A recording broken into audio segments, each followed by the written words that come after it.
আমাদের অসংখ্য নেতা কর্মী, আমাদের বিপ্লবী মহাসচিব সহ 50 লক্ষ নেতা কর্মীর বিরুদ্ধে মামলা। বাংলাদেশের এমন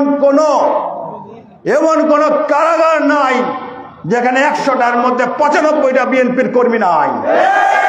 আমাদের সহযোগী, আমাদের জোটভুক্ত শরিক দল জামাতে ইসলামকে তারা নিবন্ধন বাতিল করে ক্লান্ত হয় নাই, তাদের রাজনীতি নিষিদ্ধ করেছে কয়েকদিন আগে। আমাদের অনেক আলেম ওলামাকে বিচারের নামে জুডিশিয়াল কিলিং করা হয়েছে। আমরা নির্যাতিত, নিপীড়িত।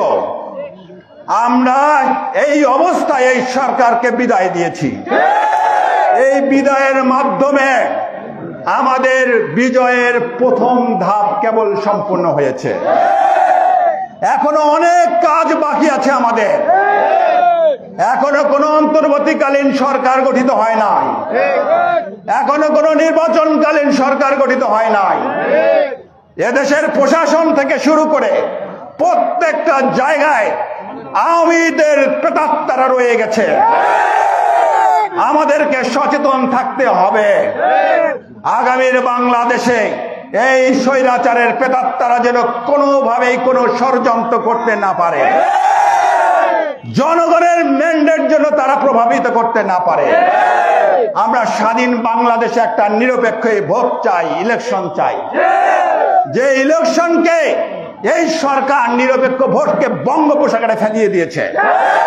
উপজেলা কি, ইউনিয়ন পরিষদ কি, পৌরসভা কি, জাতীয় নির্বাচন কি, আওয়ামী গুন্ডা পান্ডারা ভোট চুরি করা শিখিয়েছে।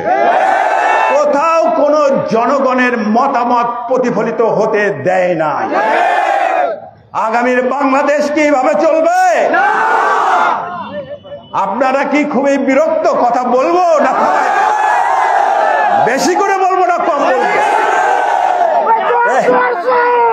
এই স্বৈরাচারের ইতিহাস যদি বলতে যাই তাহলে 40 সালের খতিয়ান থেকে শুরু করে বিএস রেকর্ড পর্যন্ত বলতে হবে। শুধু সংক্ষিপ্ত আকারে বলি, দেশটাকে এরা মুরগির রোস্টের মতো ছিঁড়ে ছিঁড়ে খেয়েছে। যদি যুবলীগ পা খেয়েছে, স্বেচ্ছালীগ আর একটা পা খেয়েছে, কেউ ডানা খেয়েছে, কেউ বা মাথাটা পর্যন্ত চিবিয়ে খেয়েছে। এই আওয়ামী লীগ খাওয়ার দল, শুধু দুর্নীতিবাজ দল। এরা দেশ থেকে লক্ষ লক্ষ কোটি টাকা বিদেশে পাচার করেছে। আমাদের ট্যাক্সের টাকা তারা চুরি করেছে, ডাকাতি করেছে। আগামীতে এসবের বিচার চান কিনা বলেন? যদি বিচার চান তাহলে আমাকে একটা কথা আপনাদের দিতে হবে। আজকে আমি এখানে আসার আগ মুহূর্ত পর্যন্ত শুনতে পাচ্ছি যে অনেকের বাড়িঘর, অনেকের ব্যবসা প্রতিষ্ঠানে আঘাত এসেছে। বিএনপি খালেদা জিয়ার দল, বিএনপি জিয়াউর রহমানের দল, তারেক রহমানের দল। এ দলে এসব সন্ত্রাসী জায়গা আছে? এইসব চলতে পারে? সংখ্যালঘু ভাইরা আজকে আশঙ্কার মধ্যে আছে। আমাকে অনেকে সারা রাত ফোন করেছে, আমি 10টা মিনিট ঘুমাতে পারি নাই ভাই। বিভিন্ন এলাকা থেকে আমাকে ফোন করেছে। এভাবে চলতে দেওয়া যায় না। মানুষের হৃদয়ে আমাদের অবস্থান। আমরা রাজনীতি করি মানুষের সেবা করার জন্য, মানুষের কল্যাণের জন্য। আমাদেরকে মানুষের মনে স্থান করে নিতে হবে। মনে রাখবেন, বিজয় এখনো অনেক দূর আছে। এই মানুষের মতামতের ভিত্তিতে আগামীতে বিএনপির সরকার গঠন করবে ইনশাআল্লাহ। যারা বিএনপির কর্মী আছেন, যারা ছাত্র দলের লোক আছেন, এখানে যুব দল আছেন, স্বেচ্ছাসেবক দল আছেন, কৃষক দল আছেন, সবাই আমাকে হাত তুলে কথা দেন, আজ থেকে কোন লোকের কোন প্রতিষ্ঠানে আঘাত দিবেন না, কারো বাড়ি ঘরে আঘাত করবেন না। কথা দিচ্ছেন তো? কেউ আঘাত করতে আসলে, কোন ধর্মীয় উপাসনাগারে যদি কেউ আঘাত করতে আসে, কোন সংখ্যালঘু ভাইয়ের কোন প্রতিষ্ঠানে, কোন বাড়ি ঘরে আঘাত করতে আসে, অতন্ত্র প্রহরী হিসেবে আপনারা পাহারা দিবেন কিনা বলেন? আপনাদের কাছে করজোরে নিবেদন করি, আমি আপনাদের কাছে করজোরে নিবেদন করি, বিএনপির নামে বদনাম আনিয়েন না, বিএনপির গায়ে বদনাম আনিয়েন না। আমরা কখনো কোনো সন্ত্রাসী কার্যক্রমের সঙ্গে জড়িত না। আমরা আগামী দিনের বাংলাদেশ, আগামী দিনের একটি সমৃদ্ধ বাংলাদেশ দেখতে চাই। আজকের তরুণ ছেলে পেলে আমরা যা করতে পারি নাই সেটা করে আমাদেরকে দেখিয়ে দিয়েছে কিভাবে রাষ্ট্র সংস্কার করতে হবে, তারাও আমাদেরকে দিক নির্দেশনা দিচ্ছে। আমরা ছাত্র জনতাকে সঙ্গে নিয়ে আগামী দিনের বাংলাদেশ করব, যে বাংলাদেশে কোনো চোর থাকবে না, বাটপার থাকবে না, যে বাংলাদেশে মানুষের ট্যাক্সের টাকা কেউ দুর্নীতি করে খাইতে পারবে না। সম্প্রতি অনেক চোর ধরা পড়েছিল, অনেক ডাকাত ধরা পড়েছিল, টেলিভিশনে দেখেছেন। বেনজির সাহেব বিশাল এক ডাকাত, কল্পনাও করতে পারি নাই যে টেলিভিশনে মিডিয়ায় বিভিন্নখানে এত বড় বড় কথা বলে, তার পাছার মধ্যে এত বড় কাদা, সারা কণ্ঠ পর্যন্ত তার দুর্নীতি নিমজ্জিত, সারা বাংলাদেশে দুর্নীতির টাকা দিয়ে জমি সম্পদ করেছে। সে লোক আমাদেরকে বড় বড় কথা বলে নসিহত করেছে। আপনারা কাস্টমসের মতিউর রহমানের নাম শুনেছেন, আপনারা আরো আসাদুজ্জামান পুলিশের কমিশনার ছিলেন, আবেদ আলীর নাম শুনেছেন, বিবি হারুনের কাহিনী তো টেলিভিশনে দেখেছেন। আল্লাহ যাকে খুশি সম্মান দেয়, আল্লাহ যাকে খুশি তার সম্মান কেড়ে নেয়। বিশ্বাস করেন কথাটা? আমরা হারুনের ক্ষেত্রে তাই দেখেছি না? আমার ভাবতে অবাক লাগে, ছেলে মেয়ের সংসারে এই লোক কিভাবে মুখ দেখায় বলে।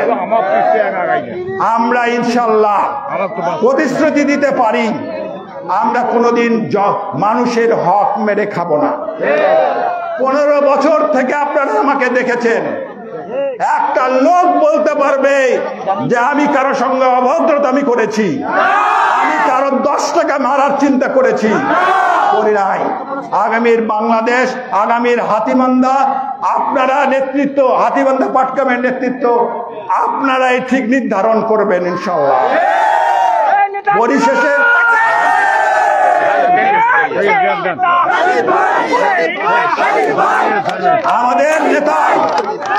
আমাদের নেতা বিএনপির ভারপ্রাপ্ত চেয়ারম্যান তারেক রহমান সাহেব বারবার বক্তব্য রাখছেন, আপনারা অনেকে শুনেছেন না? ওনার কথাগুলো শুনলেই আপনারা বুঝতে পারবেন যে আমাদেরকে আইন নিজের হাতে তুলে নেওয়া যাবে না। নিজের হাতে তুলে নেওয়া যাবে? ছাত্র জনতা যে বিজয় আজকে এনে দিয়েছে, সেই বিজয়কে আমাদেরকে ধারণ করতে হবে, সংরক্ষণ করতে হবে। দেশি বিদেশি অনেক ষড়যন্ত্র চলছে না?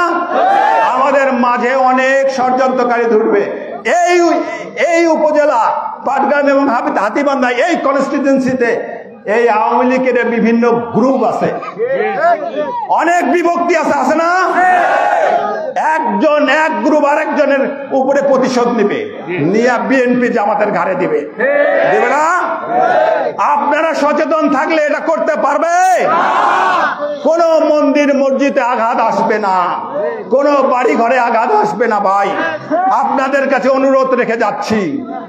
আর ইনশাল্লাহ দেশনেত্রী খালেদা জিয়ার মুক্তি এখন সময়ের ব্যাপার। আমরা আমাদের দেশনেত্রীকে সুচিকিৎসার জন্য বিদেশে পাঠাবো এবং উনি সুস্থ হয়ে আমাদের মাঝে ফিরে আসবে, এই জন্য আমরা সবাই মোনাজাত করবো ইনশাল্লাহ। খুব শীঘ্রই, গত রাত্রে আমি কথা বলেছি, আমার সঙ্গে লন্ডনে কথা হয়েছে, খুব শীঘ্রই আমাদের নেতা তারেক রহমান সাহেব আমাদের মাঝে ফিরে আসবে। আপনারা প্রস্তুত থাকবেন, সেদিন ঢাকা শহরকে জনসমুদ্রের শহর করতে হবে। তারেক জিয়ার আগমন, তারেক জিয়ার আগমন। আপনারা প্রস্তুত আছেন তো ইনশাল্লাহ? বক্তব্য আর দীর্ঘায়িত করব না। শেখ হাসিনা অনেক বড় বড় কথা বলেছে। শেখ হাসিনা নাকি পালায় না। কাউয়া কাদের কি বলেছিল? সব বেলুনের সব বেলুন ফুটা হয়ে গেছে। এখন কখন যে চলে গেছে আর দেশ জাতি কিছুই জানে না। আমি শাহবাগ মোড় থেকে মিছিল, ঢাকা ইউনিভার্সিটি থেকে মিছিল করতে করতে গণভবন যখন পৌঁছি, যায় দেখি মানুষ কেউ মুরগি নিয়ে যাচ্ছে, কেউ হাঁস নিয়ে যাচ্ছে, কেউ কম্পিউটার নিয়ে যাচ্ছে, কেউ খালেদা শেখ হাসিনার কাপড় চোপড় নিয়ে যাচ্ছে, সোফা সেট নিয়ে যাচ্ছে, ওই যে কম্পিউটার নিয়ে যাচ্ছে, ফ্রিজ নিয়ে যাচ্ছে, ওই সেই এসি পর্যন্ত নিয়ে যাচ্ছে। এটা ঠিক এই ছবি আমরা আর কোথায় দেখেছি? শ্রীলঙ্কায় দেখেছি। যুগে যুগে স্বৈরাচারদের এই অবস্থায় হয়। উনি ভারতে গিয়েছেন, ভারত নাকি 2 দিন অবস্থান করবেন। ইতিমধ্যে যুক্তরাজ্যে উনি পলিটিক্যাল রাজনৈতিক আশ্রয় কামনা করেছিলেন, কিন্তু স্বৈর শাসককে তারা আশ্রয় দেয় না। উনি বেলারসে অনেক সম্পত্তি করেছে শুনেছি, বেলারসেও জায়গা দেয় নাই। এখন শুনতেছি ওনার ভাগনা যেখানে 32টা সুটকেস ভরা ডলার রেখে এসেছিল একবার একটা বিমানে করে, সেই ফিনল্যান্ডে নাকি উনি আশ্রয় নেবে। তো শেখ হাসিনা ইনি একটা বিকারগ্রস্ত মহিলা ছিলেন, যে মহিলা রাজনীতিটাকে এমন জায়গায় নিয়ে গেছেন। ওনার মধ্যে ক্ষোভ ছিল। উনি যখন প্রথম আসেন লন্ডনে সিরাজুল হক সাহেবের কাছে এক সাক্ষাৎকার দিয়েছেন, বলেছিলেন, সিরাজুল হক সাহেব প্রশ্ন করেছিলেন, বিশিষ্ট সাংবাদিক, বলেছিলেন আপনি কেন যেতে চান? আমার বাবার হত্যার প্রতিশোধ নিতে। আজান দিবে, আমি আমার বক্তব্য আর পারবো না।